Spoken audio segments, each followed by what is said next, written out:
And now he's looking at al-Ahkam, and this is the tafsil.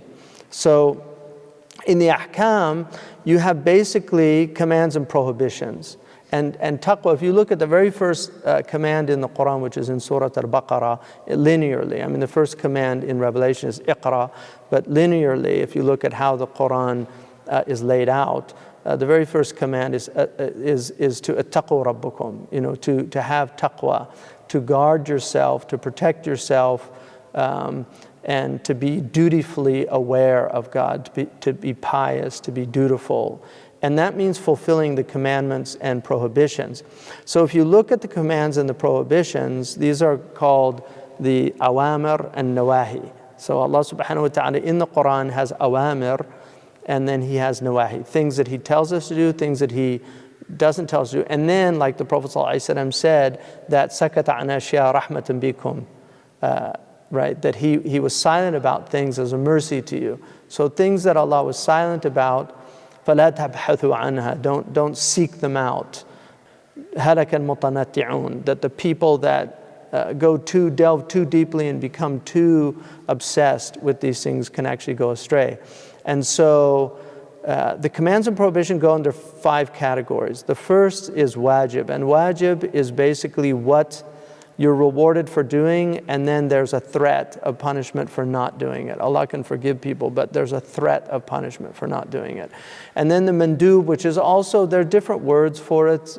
This is the word the usuli use for it. The sunnah is part of the mandub. The nafila is part of the mandub. And there's just as there's gradations of obligation, there's also gradations of recommendation. And then you have the mubah, which is a neutral. So the mandub, you're rewarded for doing it, you're not punished for not doing it. And then the mubah is what is permissible, and then the makruh is what is disliked or discouraged. And then you have gradations. So, and in the Hanafi school, they use karahiyah. There's actually a type of prohibition of karahiyah. So you'll have a degree of something that's very makruh. And then you have, even the usulis introduced another term which is called khilaf al-awla, which was used basically for things that you can't really say they're makruh, but they're better not done. And examples of that would be aspects of decorum. I mean, traditionally, for instance, if you didn't wear a hat publicly as a Muslim, if you did not cover your head, in many places it was considered, according to the fuqaha, to be musqita lish-shahada, like it would actually remove your testimonial ability in court, because you weren't seen as like following the decorum of the society. In other words, you were like not a trustworthy person. Those things, I mean, obviously now all that's gone out the window, but that's how traditional societies were.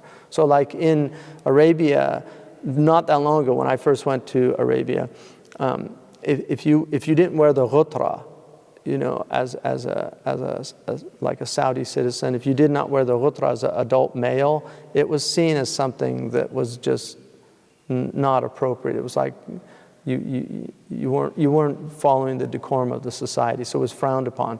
Believe it or not, my mother told me in the 1930s in San Francisco, she was from a certain socioeconomic class because she was from a wealthy family, that she told me that if she didn't go out with mesh and a hat, that it was seen as just not acceptable. I mean, I wanted to write an article. My grandmother wore a face veil, and she was a Catholic, because I have a picture of her on her Easter, with a complete face veil. So women did wear veils, and if you look even in like 100 years ago in England, there's footage where they look like Muslim women the way they're dressed, because traditional women, especially in villages and things, dressed very appropriately. So if you broke that, it was a break with decorum. It was a breach of the decorum, which was not good.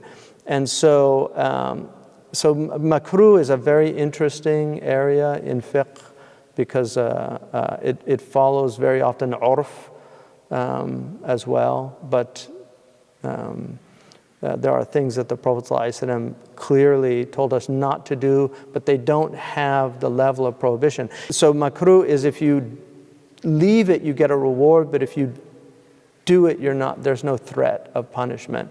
And then finally haram, which is if you don't leave it, there's a threat of punishment.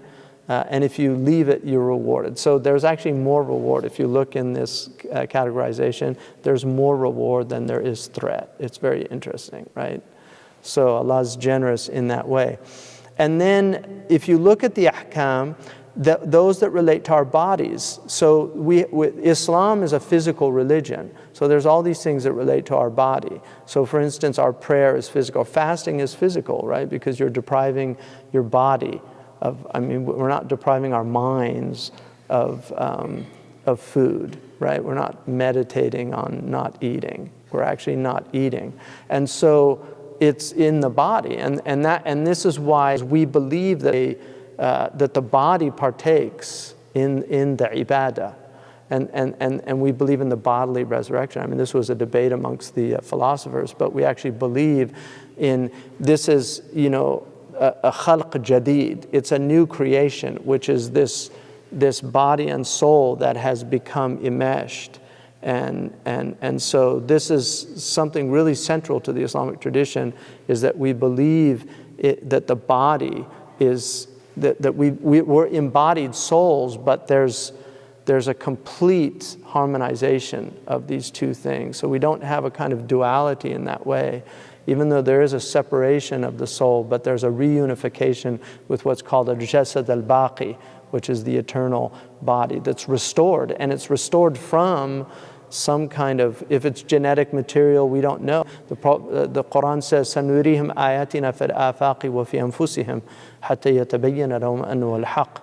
That Allah will show us His signs. And one of the things that the Prophet ﷺ said is there is an indestructible portion of the human body. It's indestructible.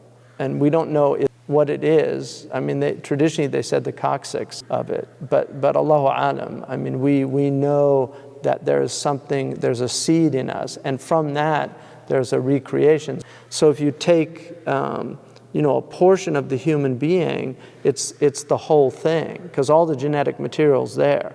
And this is why Allah says in the Quran that He created us from min nutfatin amshaj, right? There's a nutfa, which is the zygote. So the initial, the coming together of these two things, and then it's amshaj, so it's mixed together. And the ulama, if you read the tafsirs, they don't know why the substantive is in the singular and yet the attribute is in the plural. But we know now, and then also in the Quran when it says that we will, that Allah created us min maniyan, right, yumna, and then tumna. So there's two qira'ah, right? So there's yumna and tumna, because it's a male and a female many, because people forget that the woman has many and the man has many. And the Prophet ﷺ said, because they asked what determines the male or the female, and he said, if the male water gets there before the female water gets there, that's X and Y clearly, right? So and he had knowledge of these things, but how do you express it to a 7th century people that would not know any of these things? So anyway, the body, like prayer and fasting and Hajj, is also, we forget, it's a physical journey.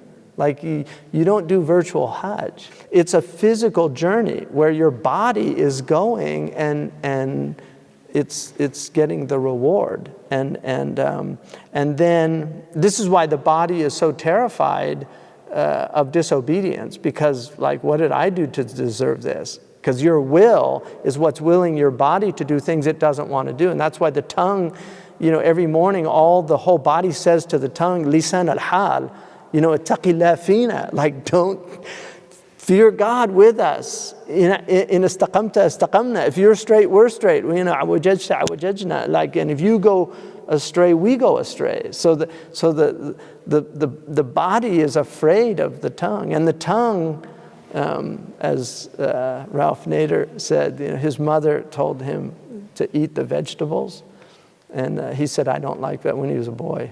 I heard him tell the story. He said, when I was a boy, he said, I don't like vegetables. She said, who is I? And he said, well, me. He said, who's me?